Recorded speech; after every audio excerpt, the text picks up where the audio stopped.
우리가 믿고 그리고 우리가 사랑하고 우리가 따르는 예수 그리스도가 만약에 하나님이 아니요 또 단순한 성자, 훌륭한 사람, 그저 하나의 종교의 창시자였다면 우리의 구원은 어떻게 될까요? 한마디로 말하면 물거품이 될 것입니다. 굉장히 멋있어 보이고 좋은 말이 많고 또 좋아 보이지만 사실은 아무것도 없는 겁니다. 왜 그런 사람이 있죠? 겉으로 보기에는 굉장히 많은 것들을 품고 있는 것 같지만 막상 대화를 해보면 아무것도 없는 그런 사람이 있습니다. 여러분, 예수님이 만약에 진짜 하나님이 아니시라면 그건 맹탕입니다. 아무것도 아닙니다. 그저 인간에 불과할 뿐입니다. 여러분, 인간은 인간을 구원할 수 없습니다. 인간을 구원할 수 있는 분은 하나님이셔야 합니다. 우리가 왜 교회 나옵니까? 왜 하나님을 믿습니까? 구원받기 위해서. 하나님의 은혜를 경험하기 위해서 우리가 교회에 나오는 거죠. 죄인이 죄인을 구원할 수 없어요. 물에 빠진 사람이 어찌 물에 빠진 사람을 구원할 수 있겠습니까?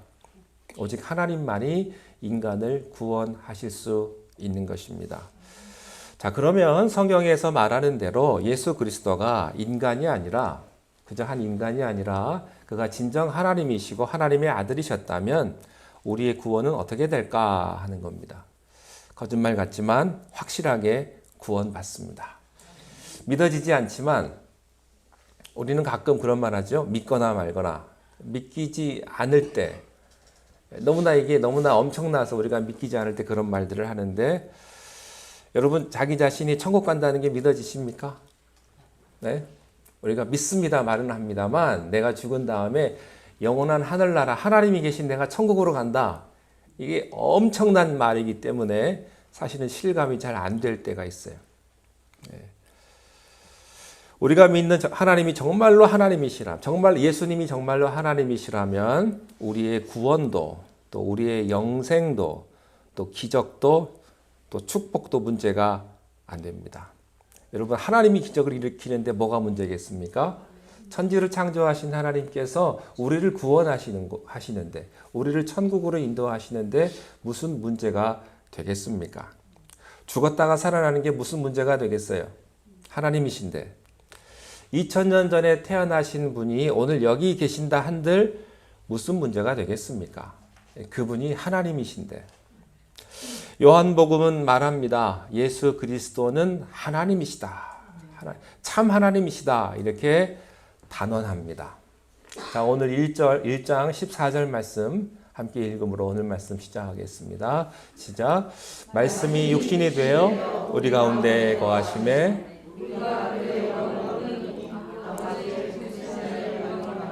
은혜와 진리가 충만하더라.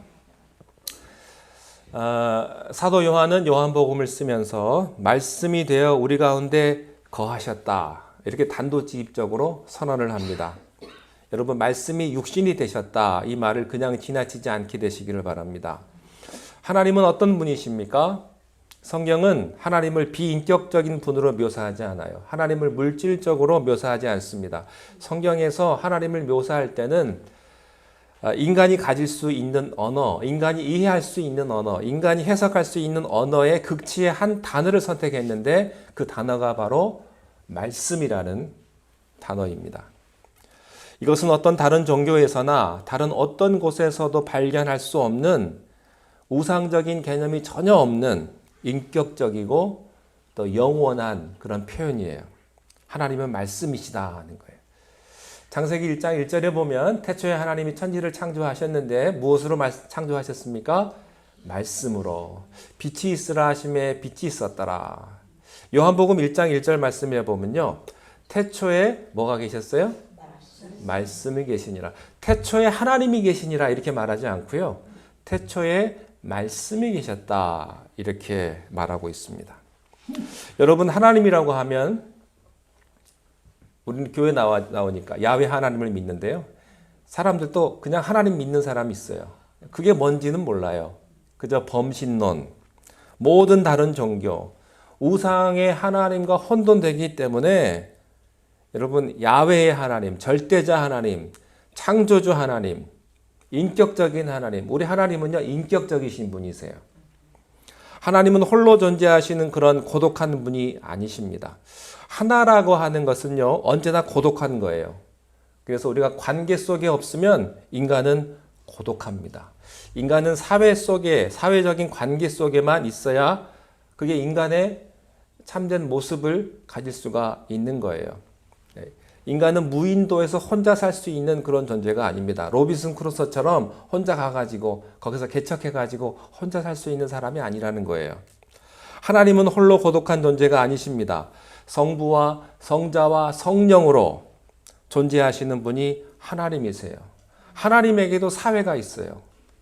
사회가. 그래서 하나님은 인간에게 사회를 주신 거예요. 남자와 여자를 주시고 공동체를 만들게 하셔서 하나님과 비슷한, 하나님과 같은 그런 공동체를 가지고 인간이 살도록 그렇게 만들어 주신 것입니다. 오늘 말씀에 말씀이 육신이 되었다 이렇게 선언을 하고 있어요. 여러분, 이 말씀 아주 놀라운 말씀입니다. 자기가 만든 물질 속에, 하나님은 물질이 아니신데 자기가 만든 물질 속에 하나님이 들어오셨다고 하는 겁니다. 자기가 만든 인간 속에 하나님께서 자기의 위상을 포기하시고 자기가 만든 물질과 똑같은 형태로 인간이 되셨다라고 하는 얘기예요. 여기에 구원의 신비와 구원의 놀라운 감격과 축복이 이 짧은 언어 속에 다 담겨져 있는 것입니다. 말씀이 육신이 되었다, 이 말은 인간의 육신의 옷을 신이 입으셨다 그런 뜻이에요. 인간 안에 들어오셨다, 인간이 되셨다 그런 말이죠. 여러분, 성경을 이해하는 키는 하나예요. 예수가 하나님이시다 하는 것입니다. 그가 하나님의 아들이라는 사실을 믿을 때만 성경은요, 창세기에서부터 계시록까지 다 풀리는 거예요. 의심이 없어요. 여러분이 만약에 예수님이 참 하나님인 것을 믿지 않으면 모든 게 다 의심이 되고 모든 게 다 갈등이 됩니다. 그러나 예수가 하나님의 아들이요, 그분이 하나님이라는 사실을 믿고 성경을 보기 시작을 하십시오. 그러면 구약에 나타난 모든 기적, 신약에 나타난 모든 기적, 이해되지 않는 모든 말씀은 그 키 하나로 다 풀어지는 것이죠. 예수님은 하나님의 아들이시요, 예수가 곧 하나님이셨다고 하는 사실입니다. 여러분, 부활이 뭐가 어려워요? 그분이 하나님이신데. 승천하는 게 뭐가 어렵겠습니까? 자, 14절 다시 한번 보시면 말씀이 육신이 되어 우리 가운데 거하셨어요. 그런데 우리가 그의 영광을 보니 아버지의 독생자의 영광이 있고요, 그 가운데 은혜와 진리가 충만하다고 말씀을 하셨습니다. 여기에 보면 증거가 세 가지가 있습니다. 세 가지. 하나님이 육신을 입고 세상에 오신 세 가지 증거. 첫 번째는 말씀이 육신이 되어 우리 가운데 거하셨다고 하는 거예요. 되게 우리가 하나님 그러면요, 하나님은 저 높은 곳에 계신 분 같아요. 왜냐하면 높으신 분이시기 때문에 저 멀리 구름 너머에 계신 그런 하나님으로 우리가 생각을 합니다. 근데 하나님은 어떤 분이시냐면 지금 내 안에 계시고 내 옆에 계시고 지금 여러분 옆에 앉아 계시는 분이 하나님이라고 하는 사실이에요. 우리 가운데 거하시는 분이시다 하는 거예요.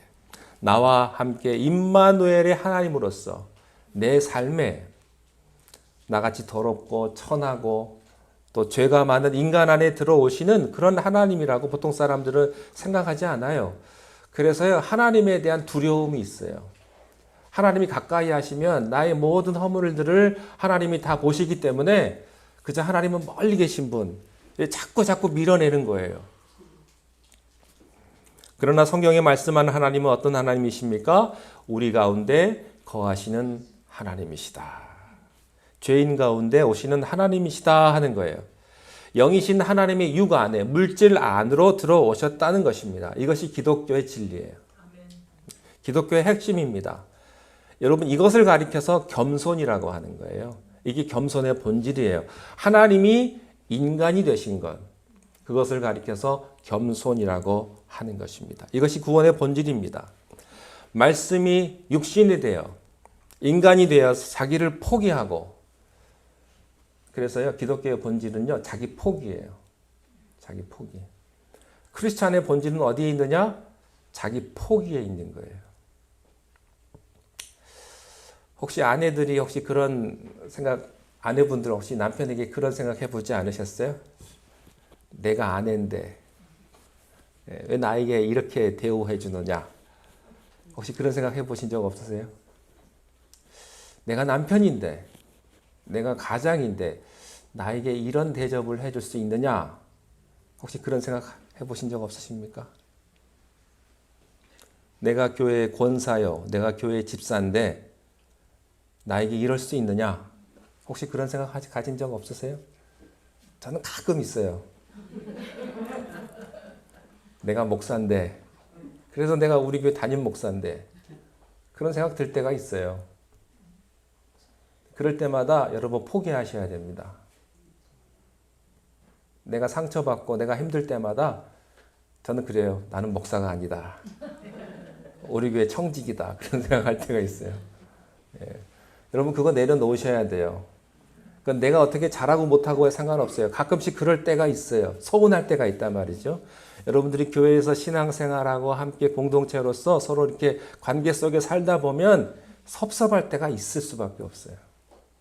왜냐하면 사람은 다 자기 중심적이고 또 내가 상처받는 말들이 있거든요.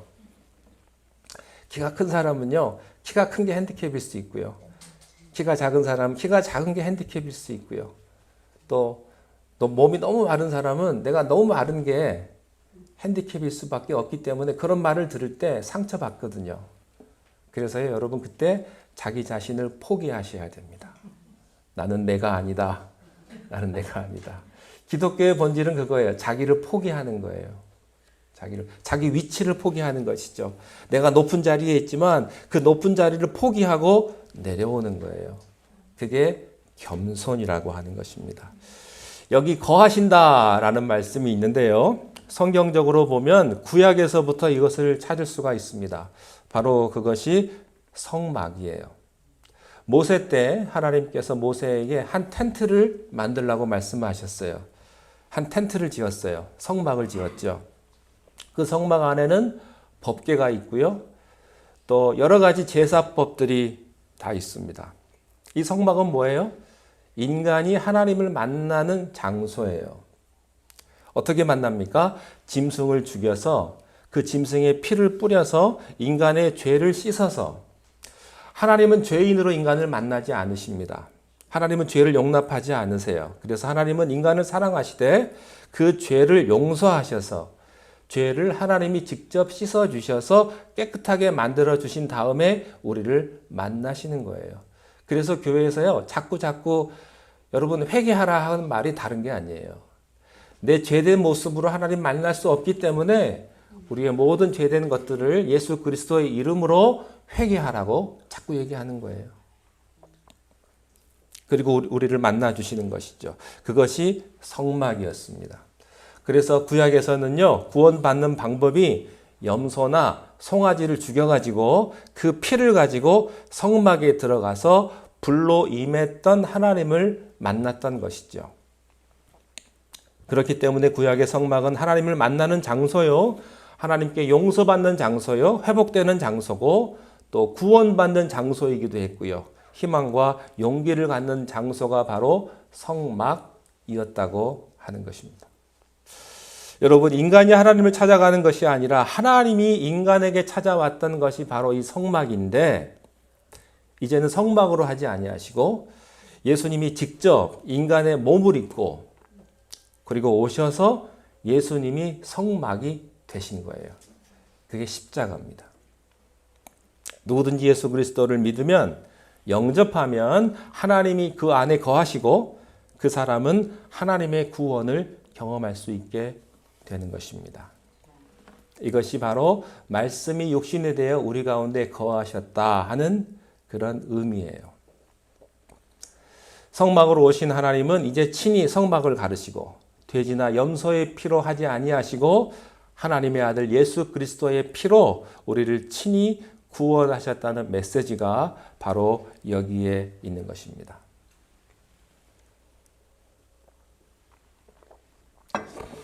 여기 14절에 나타난 두 번째 증거는 우리가 그의 영광을 보니 아버지의 독생자의 영광이요 라는 말입니다. 여러분, 영광이 뭘까요? 영광이란 쉽게 말하면 빛이에요. 빛. 사람의 빛이 아니라 하나님의 빛을 예수님에게서 발견할 수 있었다고 하는 것이죠. 그 영광은 무슨 영광입니까? 독생자의 영광을 예수 그리스도의 얼굴에서 발견하게 되었다 하는 것입니다. 여러분, 빛에는 그림자가 없는 거예요. 빛 안에는 어두움이 없어요. 예수님의 얼굴에는요, 회전하는 그림자도 없으십니다. 그러나 인간의 얼굴은 어떻습니까? 여러분 얼굴은 어때요? 근심과 걱정과 슬픔을 가득 담고 있어요. 인생의 그늘이 있고 아무리 내가 호탕하게 웃어도요, 웃음 뒤에는 왠지 모를 고독이 묻어납니다. 한참 웃었는데 왠지 모르게 씁쓸한 거예요. 인간의 모습이에요.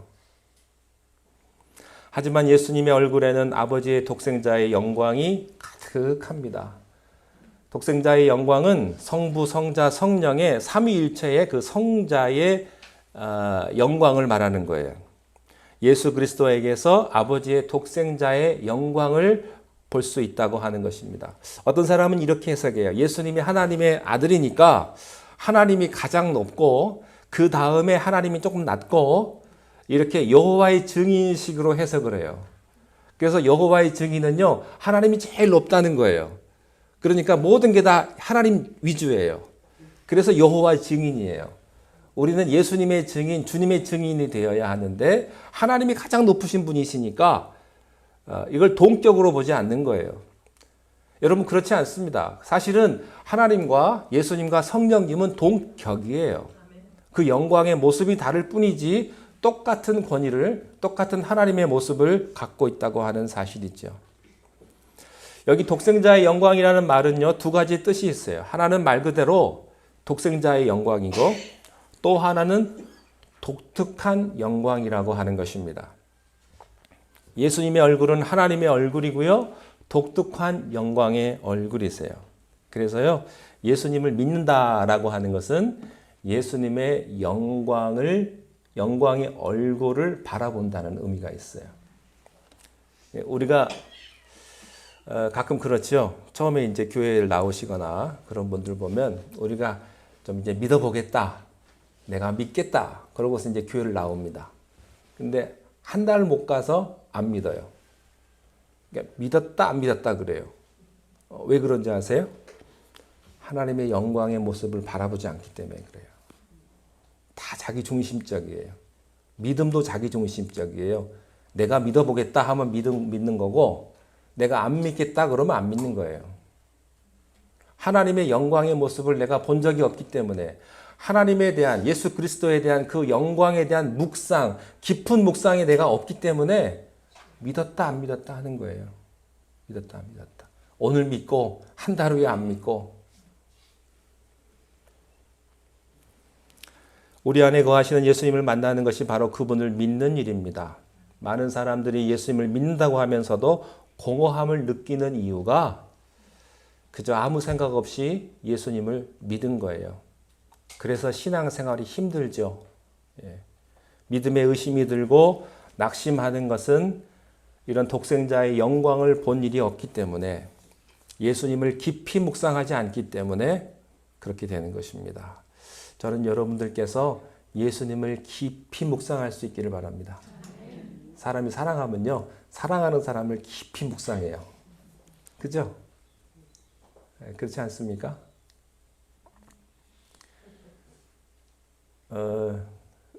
스포츠를 좋아하시는 분들은요, 그 스포츠를 깊이 묵상합니다. 또 자동차를 남자들은 좋아해요. 자동차. 저도 차를 좋아하는데 무슨 차가 딱 지나가면 저 차가 무슨 차인지 다 알아요. 남자들은 다 알아요. 웬만하면 다 알아요. 차가 지나가면. 왜냐하면 관심이 있으니까. 여자분들은 잘 모르죠. 관심 별로 없으니까. 여러분, 예수님에게 대해서 관심이 있고 예수님을 묵상하면요, 예수님이 보이는 거예요. 근데 예수님에 대해서 관심이 없으니까 교회를 나와도 아무런 마음에 감흥이 없는 거죠.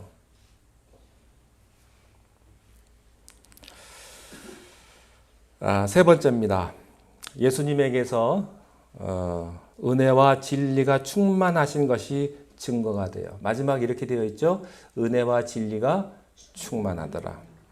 생명으로 빛으로 오신 예수 그리스도 안에는요, 두 가지의 영광이 있어요. 하나는 은혜고요, 또 다른 하나는 진리입니다. 은혜란 무엇입니까? 쉽게 말하면 사랑이에요. 사랑.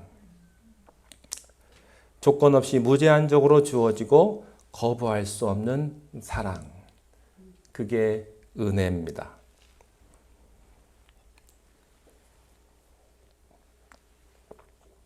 제가 한국에 있을 때 이제 밤에 잠이 안 와가지고 다큐멘터리를 하나 봤습니다. 그 통영 앞바다에 배를 타고 들어가서 그 무인도가 하나 있는데요. 80세 가까운 노모가 60세 가까운 딸을 데리고 그 무인도에 들어가서 거기서 사는 그런 모습, 그런 것을 봤어요. 이 80이 가까운 어머니는요, 60이 가까운 정신지체 장애 1급 딸을 데리고 무인도로 들어가요.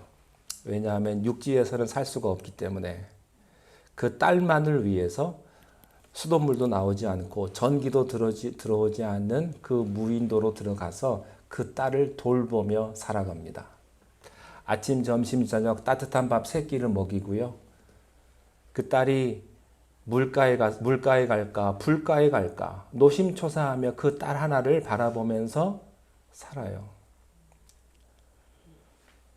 그곳에 교회가 하나 있더라고요, 무인도에. 물론 목회자는 없어요. 아무도 없는 교회에 그 80 가까운 노모가 가지고 기도합니다.